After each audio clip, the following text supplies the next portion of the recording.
মাসুদ কামাল, এই যে নতুন মেরুকরণ, এবং যদি এটা আসলে ফর্ম করে 7 দলীয় জোট, মামুনুল হক আসবেন কি আসবেন না সেটা নিশ্চিত না, আর যেহেতু বললেন যে বন্ডিংটা একটু লুজ, আসার সম্ভাবনাই বেশি, এইটা কি আসলে মানে এক ধরনের জামাত ঠেকাও নীতির কারণে, বা বিএনপির কোনো ইনফ্লুয়েন্স আপনি দেখেন কিনা যে জামাত তার সাংগঠনিকভাবে সুসময় কাটাচ্ছে, সেটিকে এক ধরনের ব্যারিকেড দেয় কিনা যে ইসলামপন্থীদের আরেকটা নতুন জোট তৈরি করে ফেলা, এবং সামনে যেহেতু স্থানীয় সরকার নির্বাচনও আছে?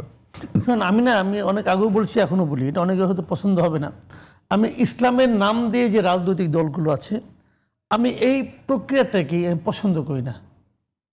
আমি একদমই পছন্দ করি না এই কারণে, দেখেন, ইসলাম কিন্তু এটা একক ধর্ম।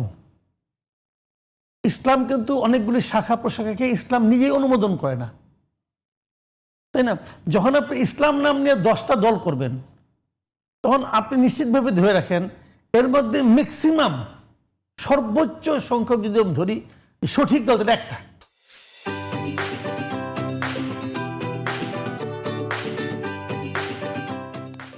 এখানে একটা বেশি কিন্তু সঠিক হওয়ার কোনো কারণ নাই। যদি 20টা দল থাকে তাহলে 19টাই ভুয়া, 19টাই আসলে ইসলাম নিয়ে দল করার যোগ্য না, একটা যোগ্য। কোনটা একটা অথবা একটাও না, একটা নাও হতে পারে, কিন্তু ম্যাক্সিমাম হলে একটা, এর চেয়ে বেশি না। তো বাকি কোনটা? আপনি আমাদের একটা ধন্দে ফেলাই দিতেছেন যে 19টারে খুঁজে বাই করো। ভাই, এই ঝামেলা করেন না। ইসলাম পৃথিবীর অন্য সকল ধর্মের সঙ্গে ইসলামের পার্থক্য হলো এই জায়গাটাতে। ইসলাম বলে কি ইসলামের সঙ্গে অন্য ধর্মের পার্থক্য হলো, ইসলাম আসলে মানুষ এই ধর্ম বলে, এই ধর্মটা মানুষের সমগ্র জীবন ব্যাপী এটা পালনের ব্যাপার, পূর্ণাঙ্গ জীবন ব্যবস্থা। ইসলাম কিন্তু বলে না যে তুমি মানে এটার উপর ভিত্তি করে তুমি রাষ্ট্র পরিচালনা করবা না, এটাও বলে না। আমাদের নবী মুহাম্মদ সাল্লাল্লাহু আলাইহি ওয়াসাল্লাম তো এই কাজই করছেন। উনি তো ইসলামের উপর ভিত্তি করে তো দেশ চালাইছেন, রাষ্ট্র চালাইছেন না, উনি তো রাজনীতিও করছেন।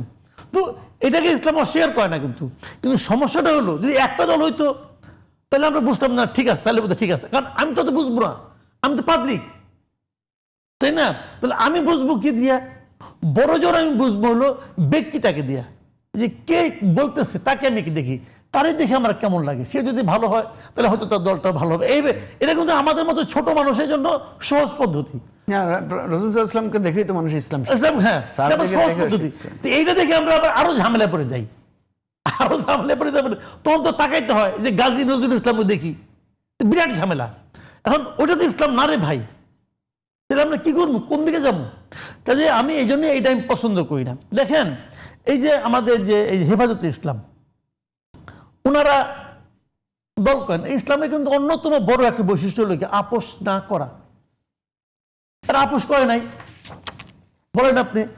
হাসিনার সঙ্গে তারা ছিল না, কওমি জননী উপাধি দিয়েছিলেন। কারা দিছে? জামাত দিছে নাকি এই পার্টি দিছে? কে দিছে? ওরাই দিয়েছেন, ওরাও দিচ্ছেন। তাহলে ওনাদের উপর আমরা কি বিশ্বাস করবো রে ভাই? ভাই, এই জিনিসগুলি না আমার ভালো লাগে। এগুলো বলো, এগুলো আলোচনা করতে খারাপ লাগে কেন জানেন? এই আলোচনা যারা শুনবো তারা আবার বিভ্রান্ত হবো, এই লোক কি বলে আবার। কিন্তু এই বিষয়গুলো আমার কাছে মনে হয়েছে কি, ভাই আপনারা আছেন যেমনি আছেন, থাকেন না আপনাদের মতো করে।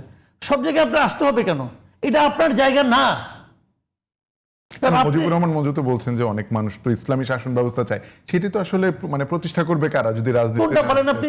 ইসলামী শাসন ব্যবস্থা তো হিজবুত তাহরীর চায়। হিজবুত তাহরীর কাছে কোনদিন দেখা হয়েছে জীবনে? আলাপ করে দেখেন, আলাপই করতে পারবে না। তারা এত জ্ঞান নিয়ে বসে আছে, তারা তো চায় রে ভাই হিজবুত তাহরীর, কারণ আলাপে করতে না পারে, তাদের নিষিদ্ধ করে দিচ্ছে। তারা খেলাফত ভিত্তিক রাষ্ট্র। খেলাফত, আমার ইসলাম তো খেলাফত ভিত্তিক ছিল। ইসলাম কি এইরকম গণতান্ত্রিক ছিল নাকি? ভর্তি হয়েছে, ওটা তো খেলাফত ভিত্তিক ছিল। আলাপ করেন না তাদের সঙ্গে। এখন বন্ধ করে কেউ জিজ্ঞাসা করে নাই যে হিজবুত তাহরীর নিষিদ্ধ হয়েছে কেন।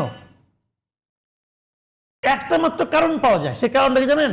ওই বিডিআর বিদ্রোহের সময় ওরা এর সঙ্গে ওই সময়ের গভর্নমেন্টকে জড়িত করে বেশ তথ্যভিত্তিক কিছু পোস্টার করছিল, কমলা রঙের পোস্টার। ওই পোস্টার, আমার ধারণা ওইটা ছাড়া আর কোনো কারণ আমি এখন দেখি নাই। ওদের সঙ্গে বসেন না, আলাপ করেন না, দেখি কে কত ইসলাম বোঝেন, আলাপ করেন। তো এইগুলি বলে লাভ নেই রে ভাই। শুনেন, আপনি আমার সঙ্গে তর্কে জিততেই পারেন যদি আপনার জ্ঞান বেশি থাকে। আমি সৎ লোক ধরলাম, আপনি ধরেন অসৎ লোক, কিন্তু আপনার জ্ঞানটা বেশি। ক্লাস 5-এর একটা ছাত্র যত মেধাবী হোক, সে কি মাস্টার ডিগ্রি পাস করে একটা লোক সে পারবে যুক্তি করে? পারবে না। তো আমাদের ধর্মীয় জ্ঞান তো ক্লাস 5-এর চেয়েও কম। সবাই তো আর ধর্মীয় পণ্ডিত হয়ে আমাদের নামাজ পড়ে না, আমরা তো আমাদের বিশ্বাস থেকে নামাজটা পড়ি। এত লোক মুসলমান সবাই কি একদম ওই একদম বিশাল জ্ঞানী নাকি? এ তো না। কাজেই এই জিনিসটা নিয়ে ওই পর্যায়ে আসাই ঠিক না, তর্কে লিপ্ত হয় ঠিক না।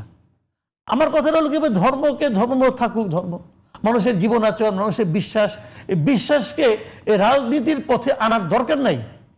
যদি বিশ্বাস তীব্র হয়, একসময় সে নিজেই রাজনীতিকে নিয়ন্ত্রণ করবে, কোনো সমস্যা নেই। তো রাজনীতিবিদরা তার কাছে যাবে যদি বিশ্বাসের প্রভাব এত বেশি হয়। তো সেখানে ওটাকে থাকতে দেন, সবাই ধরবে। এই যে বললেন একটু আগে যে খেলাফত আন্দোলন নামে দুইটা সংগঠন, একটা বাংলাদেশ খেলাফত আন্দোলন, এক হলো খেলাফত আন্দোলন, কিছুদিন আগে তারা একসঙ্গে ছিল। তো এখন কি ধর্মীয় কারণে ভাগ হয়েছে নাকি স্বার্থের কারণে ভাগ হয়েছে?